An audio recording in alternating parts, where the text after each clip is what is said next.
Welcome back, everybody, to day 3 of 15-minute Japanese, my road from zero to Tokyo. I'm rusty today, so we're mostly just going to be trying to revise things we've covered already and maybe add a few phrases. So let's get to it. Alrighty, konnichiwa. I'm back, ready for lesson number 3. I have to admit, the previous lessons feel like a very long time ago, so now would be a really great time for some kind of reinforcement of things we've been learning. So, over to you. How do you recommend we handle that in the next 15 minutes? We'll make this a fun refresher. I'll quiz you on phrases from before, like greetings or asking for things, and if anything's fuzzy, we'll repractice it. Then, we can add 1 or 2 new travel-ready phrases to keep you building confidence. We'll have you back in the groove in no time. Okay, let's begin. And I've noticed on previous lessons, sometimes we might only be, 5 or 10 minutes in, and you start saying, we'll come back to this tomorrow. So from now on, can we carry on as if the lesson is still continuing now, and that is to say, you continue providing the next activity for us to do, whatever it might be, and I will let you know when this will be the last activity based on the time running out. Absolutely. I'll keep us moving along continuously with activities, whether it's a review, a bit of new material, or a mini dialogue, until you give me the signal. Let's start by having you greet someone in Japanese, and you go from there. Okay. Konnichiwa. Perfect. Now, let's say you want to ask someone politely, "Excuse me, may I ask something?" Give that one a try. Sumimasen. Oche ni desu ka? You were very close. The phrase is sumimasen, chotto ii desu ka? Chotto meaning a little or a moment. You're doing great. Let's keep going with another phrase next. Yes, I said ocho, didn't I? So, sumimasen, chotto ii desu ka? Sumimasen, chotto ii desu. Okay. Exactly. You've got it now. Repetition locks it in. Let's keep the flow. How would you say, "Where's the station?" Okay, that would be eki wa doko desu ka? Spot on. That's exactly right. Eki wa doko desu ka? You're getting back into the swing of things smoothly. Let's keep building. Okay, what's next? Let's say you're at a cafe and you want to politely say, "I would like this," while pointing at something. Can you give that one a shot? I'm sure I will remember it as soon as you remind me, but nothing is coming to my mind for that right now. No worries. The phrase is "kore o kudasai," meaning "I would like this, please." Now that we've refreshed it, it'll stick better. Right, I do remember kudasai because we used that in another phrase as well. Okay, so I would like this, please. Kore o kudasai. Exactly. You've got it now. Kore o kudasai is perfect. And you're right, we also used kudasai for the bill. You're making all the connections. Great job. Maybe a very quick pronunciation question, but with some languages, at least when you use the English letters to spell out words, the letter D can sound less like D and more like the. If you could tell the difference. In Japanese, do both of those sounds exist, or one or the other? So, kore o kudasai or kore o kudasai? Like, did one of those sound better than the other? In Japanese, the D sound is always a clean D, like in dog. There's no TH sound like in this. So kudasai, with a D sound, is the way to go. You're doing great on pronunciation. Domo arigato. Domo arigato. You're doing great. Let's keep this momentum going. Okay, what next? Let's imagine you finished a meal. How would you ask for the bill in the simpler way we practiced? Give it a go. Hey, yes, we were doing this right at the very end of our session yesterday, I believe. Is that okaike kudasai? You got it. Okaike kudasai is exactly right. You're doing great recalling all these practical phrases. Let's add a little more next. Okay. Hi. Great. Since you're warmed up, let's introduce a new travel-friendly phrase. How about, "How much is this?" In Japanese, you'd say, "Kore wa ikura desu ka?"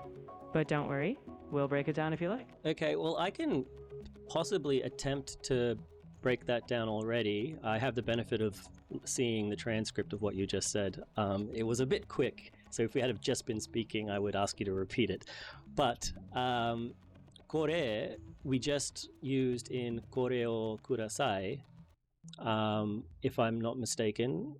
Or I think I may have mixed up phrases there, but we did say koreo. Was it koreo? No, I think I'm confusing myself now. At any rate, we used koreo for something. Now I think it was this. It was, yes, that's right. It was for the sentence "I would like this."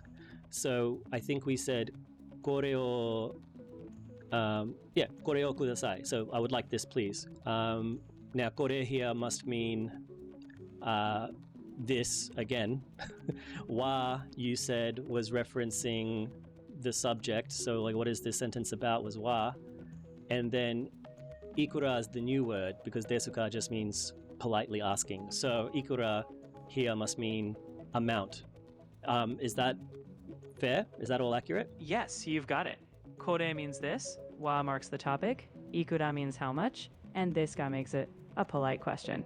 You're breaking it down exactly right. Okay, so putting that together, kore wa. Oh, another pronunciation question. So similar to my question about the D sound with da or da, with the W sound, will it always be wa or could it be like va? If you can tell the difference, let me know. But for now, kore wa ikura desuka? How was that? That was perfect. In Japanese, the wa sound is always like wine water, never like a va. So you nailed both the pronunciation and the phrase. Great job. Okay. Kore wa ikura desuka? Exactly. That's your go-to phrase for asking the price of something.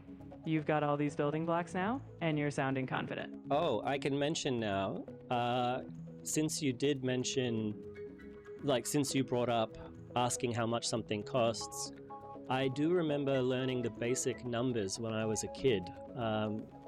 So when studying jiu-jitsu as a child, so I learned 1, 2, 3, 4, 5, 6, 7, 8, 9, 10, 11, 12, 13, etc. So I could probably count up to 100 or so in Japanese, I think, still today. So hopefully that is helpful when it comes to things like prices. That's fantastic. Those counting skills will absolutely come in handy. Whether it's understanding prices or even just counting items, you've got a head start. We'll definitely build on that if you want to. Sure. I think maybe the shopping scenario is not my number one priority, but it's obviously one that will be useful while traveling. But if I was to prioritize something over anything else, it would be nice to be able to sort of the general interactions I will have with people to be able to get through those and actually understand the interaction and be understood. So a lot of that might be the short, simple interactions you have with someone that you just meet briefly, pleasantries, that kind of thing. That makes perfect sense. Those everyday exchanges, greetings, polite questions, and little thank yous really smooth out travel. So we'll focus on those quick, natural interactions so you feel ready to connect with people. Great. So what's next? Let's add a friendly farewell. If you want to say see you later in a casual and friendly way, you can say matane. Give that a try when you're ready. Matane. Although, again, you'll get used to me asking this question. That time, I actually think I heard you say ta, which a little bit more of that TH clicky sound rather than just ta. Did I hear that correctly, or is this, again, matane? It's definitely matane with a clear T sound. Japanese doesn't have that TH sound, so you heard me say mata, and you're right on track with matane. Perfectly done. Sorry for the confusion, but again, when I hear you say matane, I'm hearing matane, not matane. I understand what you mean. It's definitely matane with a crisp T sound, like in tomato. Any difference you hear might just be subtle intonation. Rest assured, it's simply matane. You've got it right. Okay. Matane. Exactly. That was perfect. With that, you've got a friendly see you later in your pocket. You're really building up these conversational tools. Okay, we've only got a few seconds left, so what would you recommend be the final thing we do today? Let's wrap it up on a positive note. How about a quick thank you? Just give me your best arigato, and we'll call it a day. Domo arigato. Mata ne. Sayonara. Domo arigato. With that, you've got it all. See you next time. Sayonara. So yeah, that was the first time the AI sort of not hearing the sound difference I was trying to describe has come up. I'm pretty confident she's saying matane, but still telling me it should be matane, which to me sounds clearly different, and she wasn't hearing the difference. So this was maybe the number one thing I was worried about with AI, trying to be my teacher. But I will just go by what I'm hearing, because I assume that being that they're programmed to speak Japanese, that they would be programmed with correct pronunciation. So I'm going to go with matane, not matane, even though she told me matane. And we'll go from there. But yeah, first time that's come up, and we'll see how often that happens. All right. Good luck. Who am I talking to? Good luck, me, or anyone watching this. Bye. Thanks so much again for being here. If you got this far, I appreciate you. Well, I appreciate you if you didn't get this far as well. But yeah, today we covered how much is this? See you later. But our first reality check with pronunciation. So we'll have to keep an eye on that, see if that comes up. So tomorrow we'll keep it practical, learn something like, can you speak English, and go from there. Matane.